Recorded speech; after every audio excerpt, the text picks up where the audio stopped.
Moi, je sais il y a aussi quand j'étais petite, j'ai toujours, un peu moins, mais toujours eu des gros problèmes avec l'orthographe et je me souviens avoir posé la question à ma mère: «Mais pourquoi c'est le masculin qui l'emporte sur le féminin?»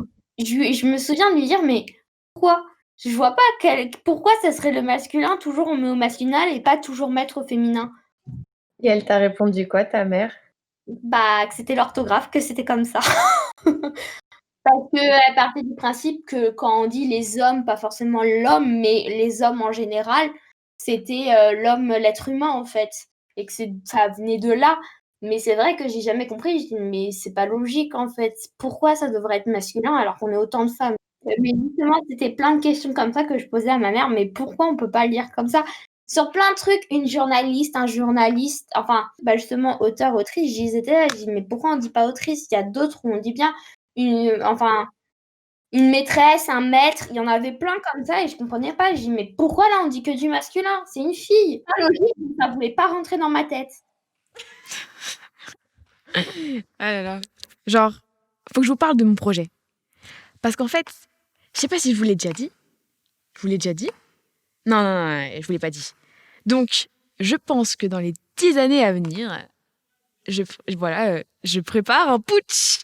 Donc, je continuifiais déjà les partis de gauche, parce que là, ça va plus, hein, excusez-moi, mais entre les communistes, la France insoumise, les écologistes, honnêtement, il n'y a plus d'union. Il n'y a plus d'union. Donc, c'est un libre laissez-passer pour Macron, la droite, tout ça. Donc, non, on n'en veut pas. Ensuite, on crée des prisons. J'envoie les Polanski, les Sarkozy, les Estrosi et tout ça. Hein. Et après, on révolutionne le système. La question du féminisme va se poser beaucoup plus dans la société. On va tout refonder. Tout refonder. Dans les manuels scolaires, par exemple. Des fois, je me trouve extrémiste. Ça me fait peur. Non, mais t'as raison. On parle pas de femmes dans les manuels scolaires. C'est assez gênant. Mais ouais. Donc, on va tout réécrire. Mais déjà, changer les prénoms dans les manuels scolaires. Je sais pas si vous avez déjà fait gaffe, mais par exemple, c'est toujours des prénoms comme Jean-Michel Nananin, y a pas de prénoms comme Fatoumata ou, tu sais, des prénoms que les gens de la vraie vie ont, quoi. Et on va aussi arrêter tous les stéréotypes sexistes qui existent dans nos chers manuels scolaires. Hein, parce que bon, maman fait la cuisine, le ménage, papa va au travail, etc. C'est plus possible dans le futur. Hein. On peut pas accepter ça. On est en 2020 et il y a encore tout ça. Moi, je propose par exemple qu'en SVT, on parle d'autre chose que l'hétérosexualité. Ah ouais, grave, merci. Qu'on ne se limite pas à une vidéo de prévention sur le harcèlement des personnes homosexuelles. Parce qu'au final, ça sert pas à grand chose et on apprend rien sur la sexualité. Et appréhender de façon différente les cours de SVT. Parce qu'en cours aujourd'hui, quand on parle de sexe, c'est vraiment juste la reproduction et on s'imagine pas tellement, on s'imagine pas faire du sexe en fait. C'est quelque chose d'assez abstrait, quelque chose qui reste en dehors de nous-mêmes. Et on parle de la reproduction et juste de pénétration et pas d'amour et pas de sentiments. Bon, je dis pas qu'il y a toujours des sentiments dans le sexe, hein, mais voilà quoi. Et du coup, ça peut jouer sur la façon dont on peut percevoir cet acte qui est assez cool quand même. En fait, on parle de sexe que dans la mesure de la reproduction. C'est assez limité comme vision. Enfin, c'est assez manif pour tous comme vision du sexe. Je dis ça, je dis rien. Hein. Aussi, dans mes premières mesures, ce sera d'arrêter de vendre des armes à l'Arabie Saoudite. C'est bon quoi, on peut vendre autre chose, merde. Des céréales par exemple, du vin, et on va tout relocaliser en France. Et aussi dans les autres mesures, on va ouvrir nos frontières. Parce qu'en fait, c'est important d'avoir des personnes d'autres cultures qui viennent dans notre pays et qui, en plus, sont qualifiées. Parce qu'il ne faut pas croire qu'elles ne le sont pas. Ça suffit tout ça. Et du coup, les aider dans leur insertion professionnelle en France, leur apprendre le français, par exemple, aussi, et gagner de ces échanges entre deux humains, entre deux cultures. Bon, là, je suis à la page 3 de mes réformes. Il faut que je continue encore. Vous verrez le jour du putsch. Genre, là, j'ai 18 ans. Donc, allez, je vais le faire à 28 ans. Donc là, on est en 2020. Donc, on sera en 2030. Mais ça prend du temps tout ça. Et je me dis que ça va être chaud d'être élu. Hein. Il y a peu de chances d'être élu en fait. Parce qu'en plus, si je propose des mesures aussi radicales, ma tête elle va être mise à prix. Mais du coup, un putsch c'est bien, c'est simple, c'est concis, c'est efficace. Donc je vais créer une armée féministe, je vais engager toutes les femmes et les amener avec moi dans la lutte et hop, putsch. Dimanche 13 mai 2030, nous sommes actuellement en train de couvrir le rebondissement médiatique et politique qu'il y a eu récemment avec l'arrivée au pouvoir de la nouvelle gouvernance. Effectivement, le putsch de la présidente Laura qui a fait son coup de force il y a de ça une journée. L'actualité est toute fraîche. Faisant partie d'un mouvement féministe, la jeune Laura qui s'est emparée du pouvoir hier a pour ambition de faire de la France un pays de droits égaux entre hommes et femmes. Bien évidemment, tous les genres ne sont pas exclus. La présidente Laura prend aussi en compte les genres qui sont encore méconnus et peu considérés par les médias ou par la science. Par ici, j'entends les gender fluides ou les personnes non binaires. Ce nouveau système, le système socialiste et coopératif, accueille tout type de personnes Elle aimerait le renouveau de cette société qui est devenue beaucoup trop poussiéreuse, qui tend à exclure une bonne partie, justement d'elle-même, en rejetant certaines personnes pour des questions de sexe, de genre, d'orientation sexuelle, de couleur de peau ou tout simplement d'opinion politique. Disons que c'est un putsch social. Exactement, l'objectif n'est pas ici d'user de violence corporelle, c'est-à-dire d'en venir aux mains ou aux armes pour instaurer une idée. C'est au contraire de pouvoir user de la parole et de discuter avec l'ensemble de la population, de pouvoir amener quelque chose de nouveau afin que tout le monde se sente à l'aise au sein de cette société sans être rejeté. Genre, tu vois, par exemple, Bergotte, elle serait ministre de la Culture, tu vois. Et puis, Loïc, tu serais plutôt ministre... Ah, mais Loïc, attends, faut trouver un... Il faut trouver, presque, il faudrait réinventer des nouveaux ministères, tu vois. Ouais. Oui, ministre de la sexualité. Alors, Waouh, bien. Mon père, par contre, c'est l'économie. Hein. Je suis désolée, c'est papa. Ah ouais, tu places ta famille et tout, ok. Ah, bah, ça vient bien de quelque part. Hein. Laura propose à l'école, en cours de sciences de la vie et de la terre, pouvoir étudier, aborder la sexualité d'un autre point de vue que simplement celui de la reproduction. Aller dans tout ce qui est le plaisir, dans ce qu'est réellement la sexualité, afin d'éviter tout le quiproquo que peuvent jeter certains films porno à la vue des jeunes.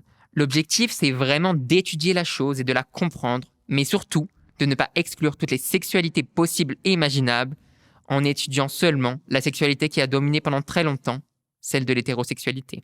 Effectivement, la réécriture des manuels scolaires est au programme pour inclure davantage tous les genres et rétablir la vérité sur certains pans de l'histoire qui sont parfois délaissés. Nous avons pendant des années, au sein de nos établissements scolaires, étudié l'histoire, la littérature ou encore la philosophie sous le prisme du patriarcat sans jamais aborder le sujet de la femme. Les auteurs qui nous étaient proposés étaient principalement des hommes. Lorsque nous étudions la guerre, nous étudions le point de vue masculin, jamais nous n'avons d'opinion féminine sur la guerre. Réforme de 2030. On retrouve enfin dans nos manuels scolaires Temple Grandin, professeur de zootechnie et de sciences animales états-uniennes. Las Mariposas, activiste politique dominicaine. Assa Traoré, militante antiraciste française. Amy Noether, mathématicienne allemande. Delia Ackley, exploratrice états-unienne.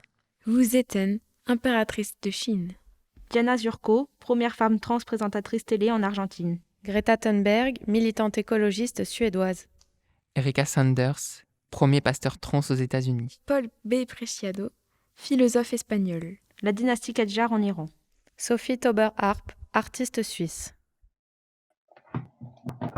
Est-ce que, au-delà des manuels scolaires, est-ce que la manière d'apprendre, tu vois, dans les classes, comment c'est en 2050? Moi, alors ça, c'est parce que ça serait un rêve. Hein.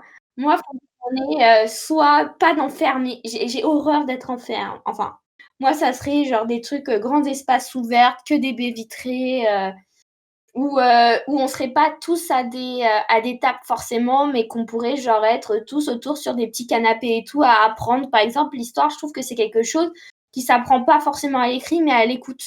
Ouais, je suis d'accord. Ça serait vraiment, bon, c'est un peu bizarre, mais plus partir comme dans une grande villa où en fait on serait, on n'aura pas forcément les moyens, mais vraiment être à l'air libre.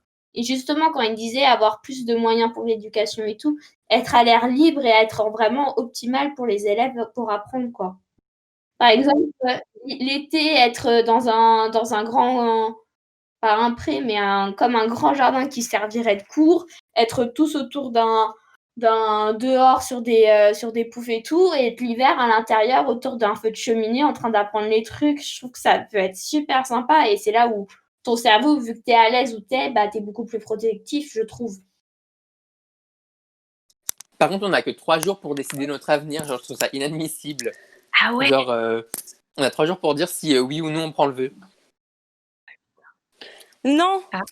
Tu dois dire oui.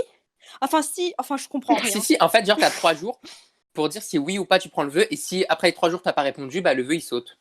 Non, mais en fait, oui, c'est ça. genre, si t'as un vœu, par exemple, que tu veux là où t'as dit oui, tu le prends, tu fais oui, et après il va te dire oui, tu prends définitivement, ou oui, tu gardes des vœux en attente. Et si tu fais oui, tu gardes des vœux en attente, ça veut dire qu'il va te garder, mais tu gardes tes vœux que t'as choisi de garder en attente. Ouais, c'est projet. Mais ça, c'est que ceux que... Il me semble que c'est que ceux que tu étais en attente. Ouais. ce Enfin, que vous voyez tu ce que je veux choisis dire? de Ouais, voilà. garder ou tu es en attente. Je comprends rien du tout. Vraiment, moi, Parcoursup, j'ai arrêté. Je vais partir, je vous jure.